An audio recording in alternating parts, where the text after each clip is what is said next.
안녕하십니까, 군썰 이주석입니다. 오늘은 해병대가 백령도에 최초로 주둔한 시기, 그리고 비록 정전협정에 따라 철수했습니다만 한국전쟁 기간 중 함경도 및 황해도 지역의 여러 섬에서 작전을 수행한 해병대 도서부대에 대해서 알아보겠습니다. 오늘 사연은 1953년 해병대 소위로 참전하신 후 영관장교로 예편하신 해간 12기 선배님의 제보 내용 등을 근거로 정리했습니다. 참고로 해간 12기는 1953년 5월 같은 달에 임관한 해사 7기생과 함께 6.25에 참전한 해병대 장교 마지막 기수가 되겠습니다. 이제 6.25에 참전하신 선배님들은 생존에 계신 분들이 많지 않고, 또 생존에 계시더라도 연세가 이미 90이 넘으신 관계로 솔직히 전화 통화도 쉽지 않은 게 사실입니다. 하지만 오늘 사연의 이 선배님은 93세의 고령임에도 불구하고 아주 정정하십니다.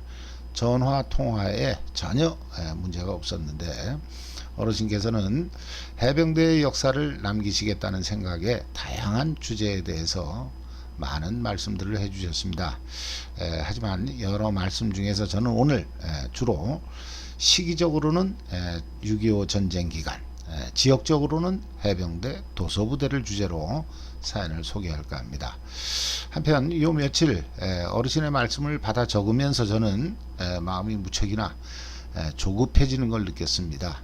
그 이유는 얼마 전 해병대 병 1기생 이봉식 어르신께서 돌아가시고 나서 제가 요즘 매 생전에 좀 더 자주 찾아뵙고 더 여쭤보지 못했나 하는 아쉬움이 남기 때문이 아닐까 생각합니다. 반성하는 차원에서 해병대 초창기 선배님들의 기억을 더욱 열심히 기록하겠습니다. 그럼 오늘 본론을 시작하기에 앞서 지난번 방송과 관련한 내용을 잠깐 소개하겠습니다. 지난주 방송에서는 화면에서 보시는 바와 같이 해간 7기생부터 해병학교에서 해병대 자체의 교육을 받고 임관을 했다고 설명을 드렸는데, 해간 12기 선배님의 말씀에 따르면 해병학교의 시작은 8기생부터라고 합니다. 그러니까 7기생까지는 육군에서 교육을 받고 해병대로 복귀해서 임관을 했다, 이런 뜻입니다. 만약에 해병학교의 시작이 8기생부터가 맞다면 이는 아마도 해병학교가 1951년 4월에 창설됐기 때문에 당시의 교육기간과 임관 일자만 놓고 계산해서 7기생부터 해병학교에서 교육을 받았다는 그런 오류가 발생하지 않았을까 생각합니다. 또한 지난번 방송에서는 말씀드리지 않았습니다만 해간 8기부터 11기까지의 4개 기수는 해병학교에서 6개월 교육 후 바로 소위로 임관한 게 아니라 견습사관이라고 해서 3개월간 전방부대 소대장직을 수행한 다음 정식 소위로 임관되었다고 합니다. 그럼 사진에서 보시는 바와 같이 해병대가 창설된 1949년부터 1962년까지 존재했던 해병대의 견습수병, 이것과 마찬가지로 52년 4월부터 약 1년간은 해병대 장교들은 신임 소위 이전에 견습사관이라는 계급이 있었다는 걸 알 수가 있습니다.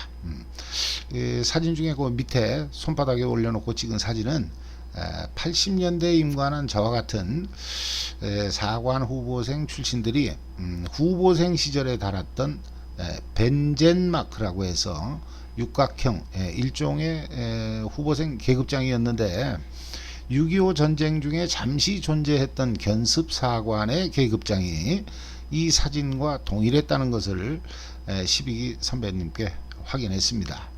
저희 때는 이 육각형 모양을 두드리고 갈고 닦아서 마른 목골 사각형의 다이아몬드로 만든다.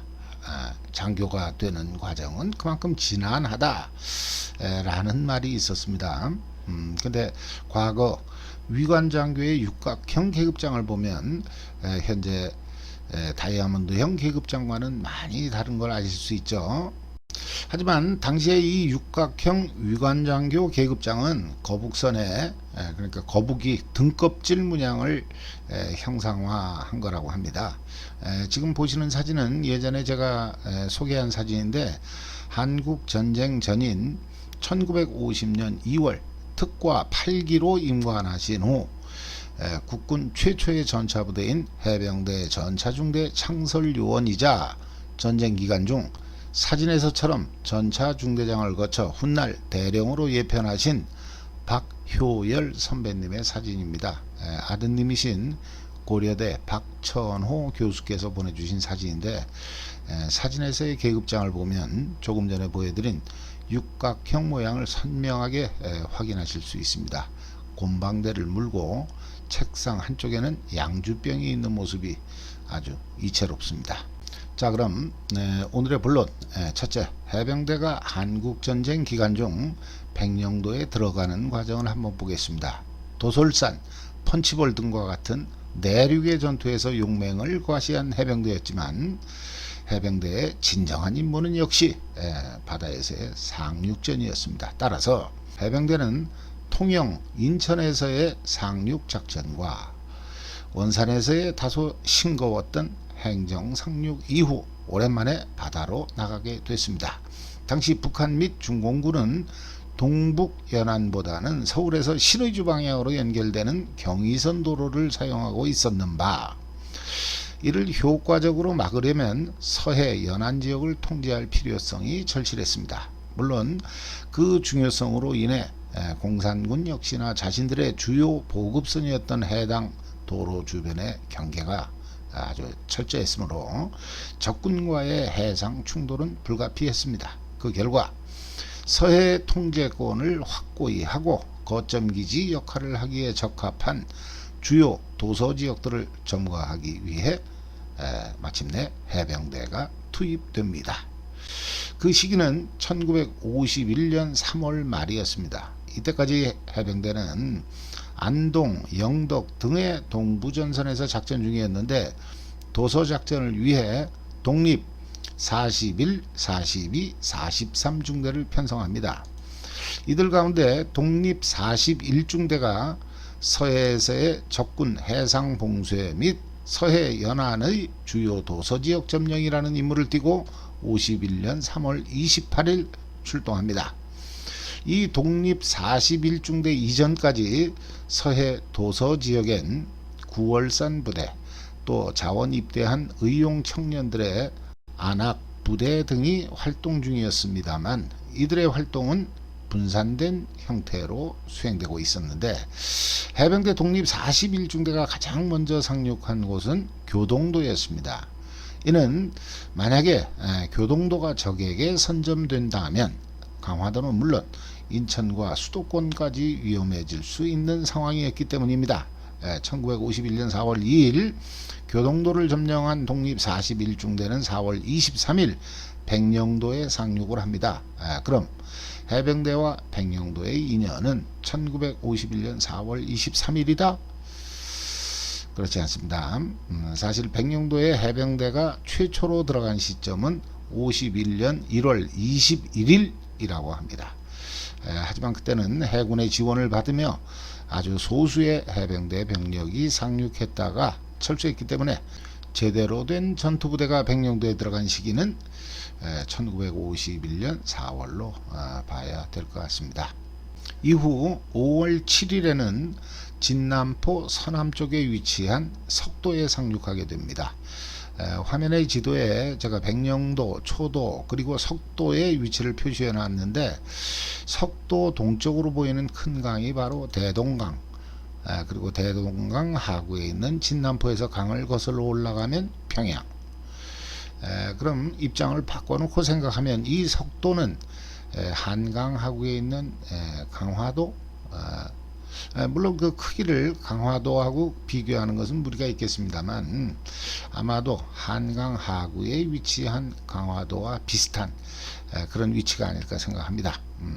여기서 잠깐 대동강 하구의 진남포라는 지명에 대해서 설명을 드리면 원래는 정산 남쪽에 있는 포굴에서 정남포로 불렸으나 청일전쟁 때 일본군이 청나라 군대를 진압하고 남포에 상륙했다고 해서 누를 진자를 붙여가지고 진남포라고 했다고 합니다.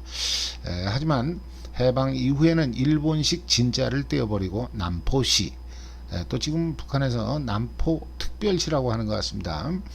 아무튼 이런 이유로 한국전쟁 기간 중에는 남포라는 이름보다는 진남포라는 지명을 더 많이 사용했고, 또 대한민국의 이북 5도위원회 평안남도에서는 아직도 여전히 1945년 광복 당시의 이름인 진남포시로 칭하고 있다고 합니다. 다시 본론으로 돌아가서 이후 독립 41중대는 이 석도를 거점으로 해서 6월에는 평안남도 정주, 안주 그리고 인근 섬들에 대한 기습 상륙 작전을 수행함으로써 적의 탄약고 폭파, 또 같은 해 7월에는 대동강 입구에서 적 수송선 격침, 이어서 8월에는 금산포 등지에서의 교전 등을 통해 많은 전과를 기록하게 됩니다. 하지만 이러한 해병대의 해상봉쇄의 임무는 갈수록 그 임무가 중요해졌는 바, 마침내 해병대는 51년 12월 말 기존의 독립 41중대를 도표에서 보시는 바와 같이 해병 도서부대로 확대 편성하고 예하의 7대대와 9대대 그리고 초대 부대장에 김두찬 대령을 임명하게 됩니다. 연대급 부대였다는 뜻이죠. 근데 저는 아주 특이한 편제였던 해병 도서부대의 모체인 이 독립 41중대와 관련해서 51년 비슷한 시기에 편성된 원산 앞바다 여도의 독립 42중대, 그리고 함경북도 명천 앞바다 양도의 독립 43중대를 주목합니다. 특히나 해관 12기 선배님의 말씀에 따르면 53년 5월 임관 후 최초 배치된 곳이 진남포 앞바다 석도였는데, 당시 석도는 중대 규모로서 중대장은 소령이었다고 합니다. 초도 그리고 백령도 역시나 동일한 규모였는데, 이 세 개의 중대급 부대는 중령이 부대장인 백령도 서해부대 예하였다고 합니다. 그럼 51년 12월에 편성된 대령급 지휘관의 해병 도서부대는 이후 중령이 지휘하는 서해부대로 바뀌었다, 이런 뜻이 될 것 같습니다. 그럼 여기서 잠깐 당시의 도서부대 규모를 확인하기 위해 53년 정전 직전의 해병대 전투부대 현황을 살펴보겠습니다. 해병대 최초의 보병연대인 제1연대는 이미 서부전선 경기도 장단에서 제1전투단으로 확대 개편되었습니다. 또한 김포에는 독립 5대대가, 그리고 함경도 해역에 동해부대, 또 황해도 해역에는 서해부대가 있었습니다. 그럼 당시의 해병대 전투부대 총 규모는 증강된 연대급 부대인 전투단 1개, 그리고 독립대대 하나, 아울러 정확한 규모를 알 수 없는 동해부대와 서해부대, 이렇게 총 4개 부대밖에 없었다는 뜻입니다. 하지만 두 번째 연대인 제2연대가 정전 직후인 53년 8월 동해부대 그리고 서해부대를 모체로 해서 창설된 걸 보면 동해부대와 서해부대는 두 부대를 합쳤을 때 거의 연대급 부대에 준하는 그런 부대 규모였음을 알 수 있습니다. 특히나 선배님의 말씀에 따르면 해관 12기는 총 65명이 임관을 해서 이 65명이 모두 해병대 모든 전투부대의 소대장을 수행했는데, 그 중에서 40명은 장단지구의 제1전투단 및 김포의 독립 5대대에, 그럼 여기는 육지죠. 그리고 15명은 서해부대, 또 10명은 동해부대, 즉 섬에 배치됐다고 합니다. 그러면 총 25명이 배치된 동해부대와 서해부대의 규모는 쉽게 짐작할 수 있으리라고 봅니다. 단 최초 서해에는 독립 41중대, 그리고 동해에는 독립 42중대와 43중대로서 함경도 동해 쪽에 더 많은 병력을 배치했습니다만 서해 부대에 15명, 그리고 동해 부대에 10명의 신임 소위를 배치했다는 걸로 봐서 독립중대라는 편성이 각각 동해부대와 서해부대로 개편된 53년에는 서해부대의 규모가 동해부대보다 훨씬 컸음을 알 수가 있습니다. 그만큼 서해 백령도 등의 중요성이 동해의 여도, 양도에 비해 높아졌다는 뜻으로 저는 해석합니다. 근데 지금 지도에서 여러분들은 동해부대의 양도가 어디에 있는지 확인하셨습니까? 지도 오른쪽 맨 위에 표시되어 있습니다. 아래에 있는 원산 앞바다, 여도만 놓고 봐도 장난이 아닌데 지금의 김책시보다도 북쪽에 있는 여도는 아마도 대한민국 해병대 역사상 가장 북쪽에 위치했던 부대가 아닐까 생각합니다. 다시 서해 도서부대의 상황으로 돌아가면 1952년 1월 15일 편성이 완료된 서해부대는 제7대대가 거점인 석도와 초도를 확보한 가운데 연평도에는 김포의 독립 5대대에서 1개 소대를 차출해서 배치하게 됩니다. 그리고 1월 20일부터는 제9대대에 새롭게 편입된 1200여 명의 병력이 백령도 그리고 석도에 분산 상륙해서 도서 경비 및 기습 상륙전을 전개해 나가기 시작합니다. 특히나 진남포 남쪽이자 석도 동북쪽에 위치한 호도, 그럼 지도에서 대동강하고 바로 코앞이라는 뜻이죠. 한국전쟁 기간 석도에서 소대장을 하신 선배님의 말씀에 따르면 석도에서는 진남포의 공장 굴뚝이 아주 빤히 보였다고 하는데, 그럼 호도에서는 진남포 길거리의 사람들까지 볼 수 있지 않았을까 생각합니다. 아무튼 이 호도에서의 상륙작전과 전투가 아주 치열했던 것으로 관련 전사는 기록하고 있습니다. 하지만 적의 호도 점거를 막았기 때문에 해병대 작전의 성공이라고 볼 수는 있겠습니다만, 적군 2명 사살에 아군은 3명이 전사하고 또 아군 33명이 실종되었다는 기록을 보면 아군의 중대급 증원 병력이 도착하기 전까지 호도를 방어하던 소대급 병력은 거의 전멸한 것으로 보입니다. 이렇게 서해 주요 도서지역에 배치돼서 연안 봉쇄 및 기습 상륙을 비롯한 전투 임무를 수행하던 도서부대는 이후 이미 설명드린 대로 중령이 지휘하는 서해부대로 편제가 바뀌고 53년 7월 마침내 정전을 맞이하고 NLL 북쪽의 초도, 석도 등에서 철수하게 됩니다. 당시 이 서해 부대에 대한 화력 지원 등은 영국 해군이 담당했는데 53년 7월 27일 0시를 기해 주변 해상에 있던 영국 해군 함정들은 일제히 불을 켰고 이때부터 부대는 철수를 준비하기 시작했다고 합니다. 나중에 이 병력들과 동해부대에서 철수한 병력들로 제2연대를 창설했다는 내용은 이미 말씀드렸습니다.